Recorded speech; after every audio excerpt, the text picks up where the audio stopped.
Egingo dugu gure lehenengo aurkezpena geniali erabiliz.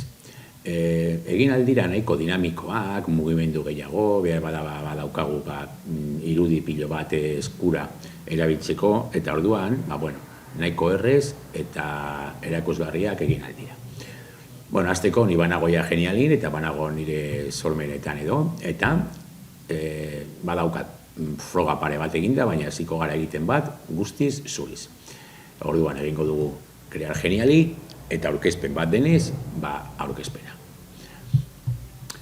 Hemendik inportatu aldugu PowerPoint bat eta moldatu, eta badaukago baita ere plantilla pilo bat, izar bat daukatenak ezin ditugu erabili premium ez bagara, ordaintzen ez badugu, baina izarra ez daukatenak, bai. Aurkitu aldugu baten bat gustatzen zaiguna edo proposadena gure aurkezpena egiteko, baina gu hasiko gara egiten zuriz. Orduan hartuko dugu, oinarrizko aurkezpena, hemen paleta bat hartu aldugu koloreak erabiltzeko, kolore desberdinak edo, eta argi daukagunean, esango diogu, usar esta plantilla. Plantilla honetan badaude horri pilo bat, baina bakarrik erabiliko dugu bat, lehenengoa gero zuritzeko. Erabilia ditugunak, hemen klik eginez, baina orain bakarrik hau. Añadir, eta hasiko da aurkezpena. Azteko kenduko ditugu dauden elementuak, usteko zuriz, guzti zuriz, eta horrela hasteko.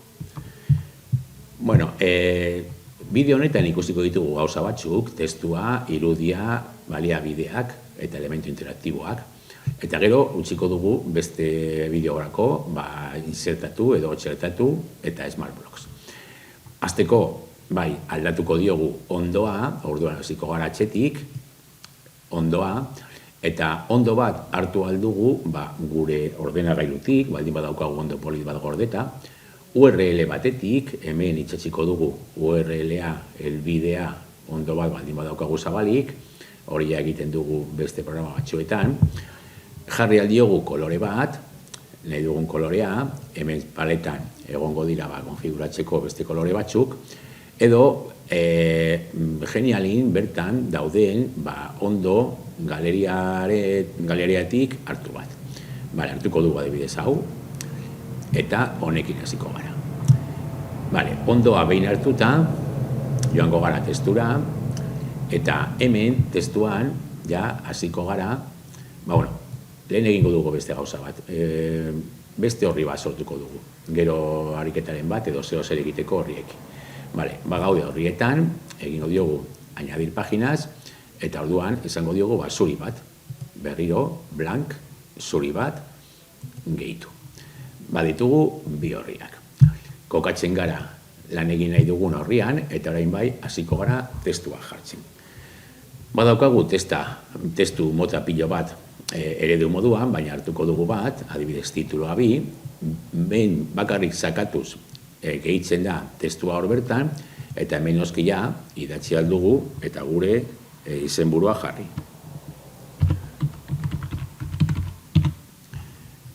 Hemendik testua noski betiko erramintak erabiliz, negrita, tamaina, letra mota eta joan aldugu aldatzen.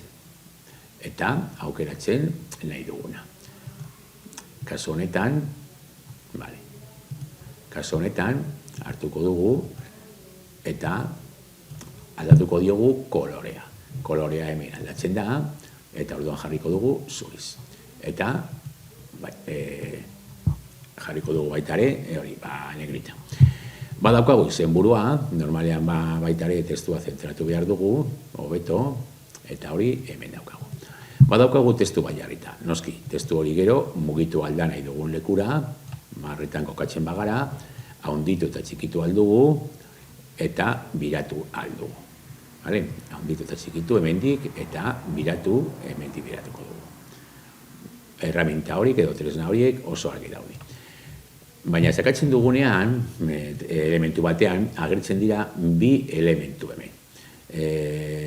Lehenengoa sakatzen badugu, izango da jartzeko etiketa bat, leiho bat, beste horri batetara joateko, link bat, edo esteka bat interneten. Etiketa jartzen badugu izango da jartzeko testu labur bat, azalpen txiki bat emateko. Leioa izango da handiagoa. Frogatuko ditugu biak. Jarriko dugu etiketa, eta hemen jarriko dugu, hau da etiketa. Vale. Hemen dik noski baitare, jolastu aldugu, letrarekin, mota, tamaina eta bar, jarri aldugu baitare, irudi bat, momentu batean, hemen dik txerdatu aldugu irudi bat, etiketa horretan agertzeko baitare. Eta estekak eta horrelako gauzak. Hemen baitare, testu batekin, editore testu txiki bat da azken finean, eta orduan, editore testu batean ditugun elementuak ere, hemen egongo dira, nahiz eta gutxiago. Utziko dugu horrela, guardar.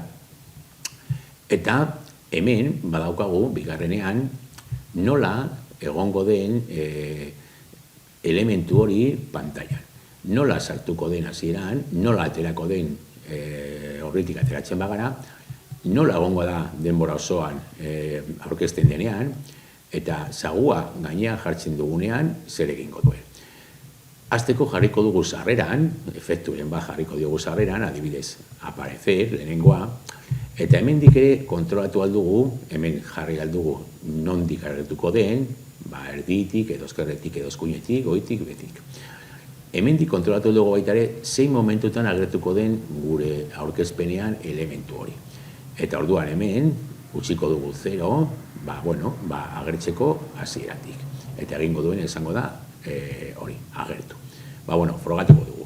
Joango gara frogatzen, begian sakatu, jarriko diogu izena oraindik izena ez daukalako. Frogalau jarriko diot. Eta hemen daukago ja, gure aurkezpena. Agertu da horrian sartu bezain azter, baina efektu hori egiten. Eta etiketa ikusi aldugu sagua gainean jarriz. Gainean jarriz, ez dugu klik egin behar. Editatuko dugu berriro, jarraitzeko, eta hori jarriko dugu irudi bat. Irudi bat jarri aldugu ordenagailutik igo, hemen esaten dugu 5 mega gehienez, ordenagailutik igo URL batetik, edo jarri aldugu hemengo elementu bat. Hemen daude gardenak, hauek ez dira gardenak adibidez, eta momentu batean nik beti gomendatzen dut gardenak jartzea irudiak.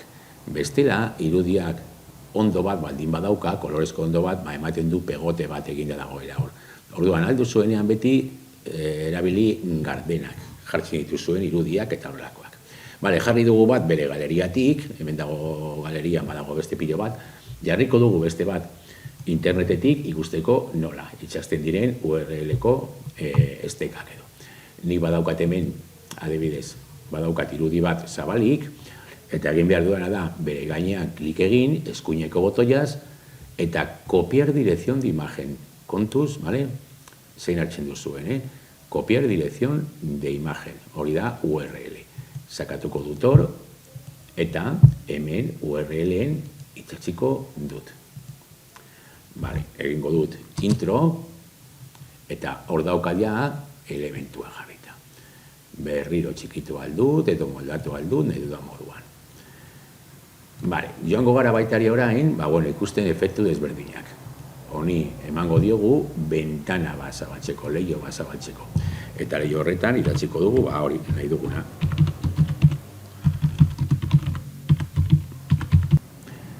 Orain jarriko diogu baitare irudi bat. Ikusteko nola, hor bertan ere irudiak jarri alderen. Horretarako joango gara insertar imagen, eta hartu aldugu ordenagailutik edo berriro esteka baten bidez. Aurreko esteka kopiaturi daukadanez, jarriko dut irudi berdina, berriro kotzea. Baina, noski, nahi dugun, irudia jarri aldugu, bai ordenagailutik igotzen, bai esteka baten bidez. Esango diogu guardar, eta emango diogu efekto bat baitaren, eta egingo dugu berriro entrada, esango diogu enfocar, ez dakit nolako izan efektua, eta orain jarriko diogu hemen denbora. Esango diogu 3 segundu. Horrela, irudia hau 3 segundu beranduago aterako da gure aurkezpenean. Ikusiko dugu nola doan, zerriak ez zeukan ezer eta orduan hor agertu da zuzen, hau luzatu egin da, bueno, ez da luzatu, baina bai efektua egiten, eta kotxea egon da, hori, 3 segundutan agertu arte. Hemen kokatzen banaiz agertzen da etiketa, eta kotxean kokatzen banaiz ez da agertzen ezer, baina klik egitean, bai agertzen da lehioa, eta lehio horretan agertzen zaigu baita ere irudia. Bale, ondo doa, bagoaz ondo egiten, eta orduan ja, pasatuko gara, baliabidetara.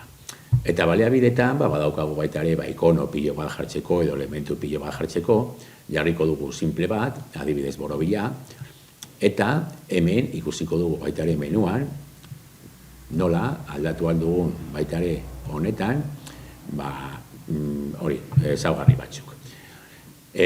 Moztu aldugu, kopiatu aldugu, itxatzi aldugu kopiaturik daukagun beste elementu bat, ezabatu, blokeatu horrian gero ez mugitzeko, ez galtzeko posizio hori, hemen daukagu ordenatu da, bi elementu daukagunean, bata bestearen gainean, hemendik beti bidea aldugu bat aurrera, hauek aurrera bidaliko dute, eta hauek atzera bidaliko dute elementua. Beti kapaz edo horrelako hori jolasten badugu, kontuten hartu behar dugu non edo nola kokatu nahi dugun elementu bakotxa. Zein aurretik eta zein atzetik. Elementu honekin ere, egin alduguna da gardetasun bat eman, posizionatu, kokatu leku konkretu batean, erdian, eskuinean eta bar, eta gardentasuna eman aldiogu, eta jolastu pizka bat gardentasunarekin. Eta kolorea noski baitare aldatu eta nahi dugun kolorea jarri. Hemen elementuak berriro daude gauza berdinekin, eta, hemen agertzen da reemplazar eta irudietan baitare agertzen da reemplazar, hori izango da aldatzeko momentu batean irudia. Berriro, joango gara irudi bat bilatzera eta aldatuko dugu.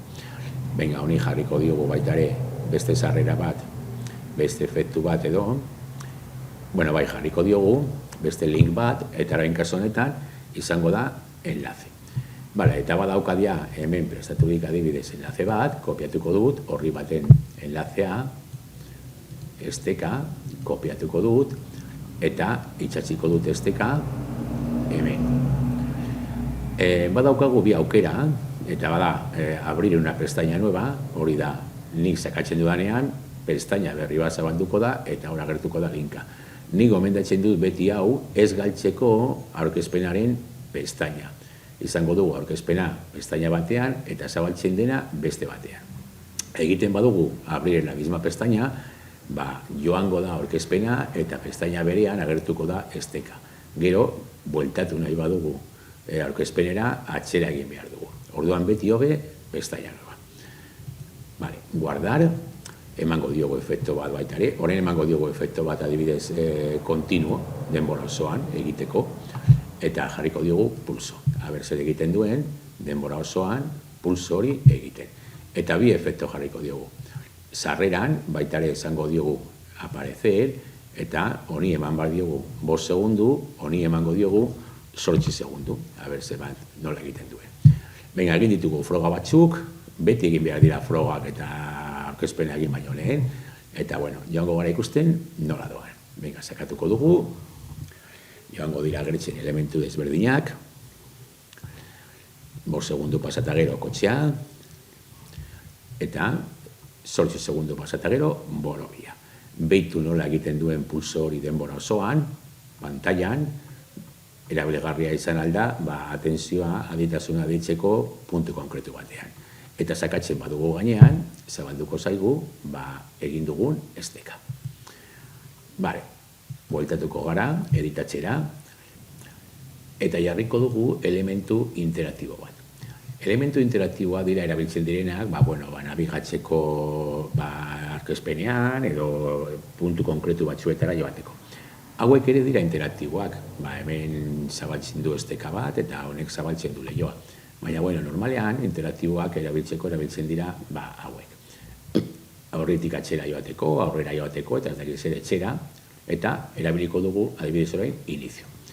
Inizio sakatzen badugu, hasteko moldatu aldugu noski, inizio hori testua aldatu eta jarri euskeraz gu nahi duguna, ateratzen bada handiagoa delako, aldatuko diogu tamaina, eta moldatuko da. Sakatzen dugunean, elementu interaktibo baten gainean, agertzen da botoi berri bat, desagrupar. Hemen baditugu 3 elementu, testua, irudia eta botoia. Orduan, agrupaturik daude, eta desagrupatu aldo ditugu guztiak hemen sakatuz. Baina normalean horren hautsiko ditugu, komeni delako guztia batera egotea. Eta noski hemen baitare, aldatu aldiogu kolorea, eta testuari eta irudiari baitare, kolore aldatu aldiogu. Hemen berdin jolastu aldugu beti zer zabalduko duenarekin edo zer egingo duenarekin. Kaso honetan jarriko diogu igarra pagina. Eta esango diogu bigarren horrira joateko. Badaukagu gure horria, lehenengo horria eta bigarren horrira joateko. Guardar, eta hemen baitare efekto bat eman aldiogu, ez diogu eman gorain, eta frogatuko dugu. Ez diogu jarri efektorik orduan ateratzen da hasieratik, eta gainean sakatzen badugu, hori da interesatzen zaiguna orain, bigarren horrira joango da. Bueltatuko gara editatzera, eta honekin, bideo honetan ja, ez dugu gehiagorik ikusiko, eta bitu ja elementu hauekin bakarrik, testuak, irudiak eta horrelakoak jarriz, joan gara prestatzen, aurkezpen, maju bat, erakargarria, eta elementu desberdinak erabiliz. Eta elementu horiei, noski, batzuetan interaktiboa bihurtuz, zeo zer egiteko edo zeo zer erakusteko. Hurrengo bideoan, joango gara ikusten, nola txertatu bideoak, soinuak eta horrelako gauzak.